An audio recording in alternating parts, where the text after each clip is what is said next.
আসসালামু আলাইকুম সুপ্রিয় দর্শক, কেমন আছেন সবাই? আশা করছি সকলেই ভালো আছেন। আজকের ভিডিওতে আমরা কথা বলবো সংযুক্ত আরব আমিরাতের বর্তমান পরিস্থিতিতে এখন আপনারা কি ধরনের ভিসা দিয়ে এই সংযুক্ত আরব আমিরাতে যেতে পারবেন। বেশ কিছু ভাই আমাদের কাছে হাই প্রফেশন ভিসার কথা বলেছিলেন যে হাই প্রফেশন ভিসাটা বর্তমান সময়ে উইদাউট সার্টিফিকেটে হবে কিনা। অনেকেই বলেন যে আমার কোনো এডুকেশনাল কোয়ালিফিকেশন নেই, শিক্ষাগত যোগ্যতা বা সার্টিফিকেট নেই, এক্ষেত্রে আমি হাই প্রফেশন ভিসাটা সেখানে গিয়ে করতে পারবো কিনা। হাই প্রফেশন ভিসাটা মূলত আসলে কী ধরনের ভিসা, সেখানে গিয়ে আপনি কাজ পাবেন কিনা, বিস্তারিত বিষয় সম্পর্কে আজকের ভিডিওতে আমরা আলোচনা করার চেষ্টা করব এবং এরই পাশাপাশি লেবার ক্যাটাগরির ভিসার কি অবস্থা সে বিষয় নিয়েও কিন্তু আমরা কথা বলবো। ভিডিওটি সম্পূর্ণ দেখবেন, বিস্তারিত তথ্য আজকের এই ভিডিও থেকে আমরা দেওয়ার চেষ্টা করব।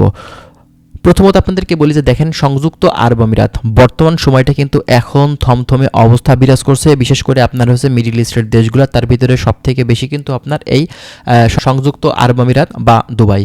এই দেশটিতে বর্তমানে এখন আমাদের প্রচুর বাংলাদেশি ভাই কর্মরত আছে, কিন্তু বিভিন্ন জায়গাতে তারা কিন্তু সমস্যাতে পড়ছে যুদ্ধের কারণে।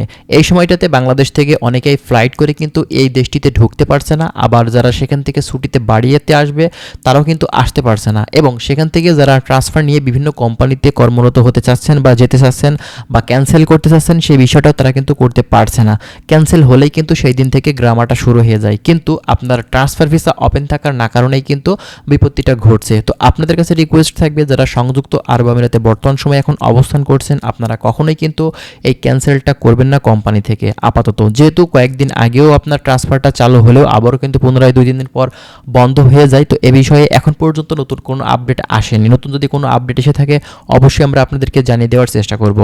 বর্তমান সময়টা এখন যে পরিস্থিতি আমরা দেখতে পাচ্ছি, বাংলাদেশ থেকে যারা সংযুক্ত আরব আমিরাতে যেতে চাচ্ছে, বিশেষ করে আপনারা জানেন যে ট্রান্সগার্ড কোম্পানি, ফ্রিজন কোম্পানি বাংলাদেশ থেকে কিন্তু কর্মী নিয়ে থাকে, এবং এরই পাশাপাশি হাই প্রফেশন ভিসাটা কিন্তু কিছুদিন আগেও বেশ ভালো হচ্ছিল। তবে বর্তমান সময়ে এখন ভিসা হচ্ছে, ভিসা ওপেন আছে, কিন্তু খুবই সীমিত পরিসরে হচ্ছে। এবং একটা বিষয় আমাদের কাছে অনেকে জানতে চেয়েছেন যে হাই প্রফেশন ভিসাটা এখন নাকি উইদাউট সার্টিফিকেটেই হচ্ছে, কথাটা কতটুকু সত্য? হ্যাঁ, এটা কিন্তু সত্য কথা।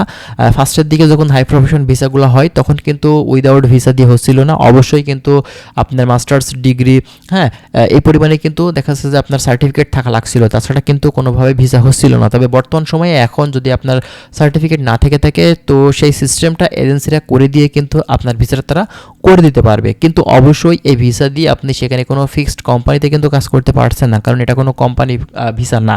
এই ভিসাটা মূলত সেখানে যাওয়ার পরে সম্পূর্ণ দায়িত্ব আপনার নিজের থাকবে, খাওয়া দাওয়া থাকা সব কিছু নিজের দায়িত্ব থাকবে, আপনার কাজটাও কিন্তু নিজে খুঁজে নিতে হবে। তো বুঝতেই পারছেন ব্যাপারটা কিন্তু খুবই গুরুত্বপূর্ণ বিষয়। এজন্য যারা হাই প্রফেশন ভিসাতে সেখানে যেতে চান, অবশ্যই সেখানে আপনার লোকজন থাকা লাগবে, অন্যথায় আপনি সেখানে গিয়ে কিন্তু বিপদে পড়তে পারেন। ঠিক আছে, তো যাই হোক, বিস্তারিত আরও বিষয় সম্পর্কে আমরা প্রতিনিয়ত আপনাদের মাঝে আপডেটগুলো দেওয়ার চেষ্টা করব। অবশ্যই আমাদের চ্যানেলের সঙ্গেই থাকবেন। আমরা চেষ্টা করছি সংযুক্ত আরব আমিরাতের প্রতিনিয়ত আপডেটগুলো আপনাদের মাঝে শেয়ার করার। ভালো থাকুন, আল্লাহ হাফেজ।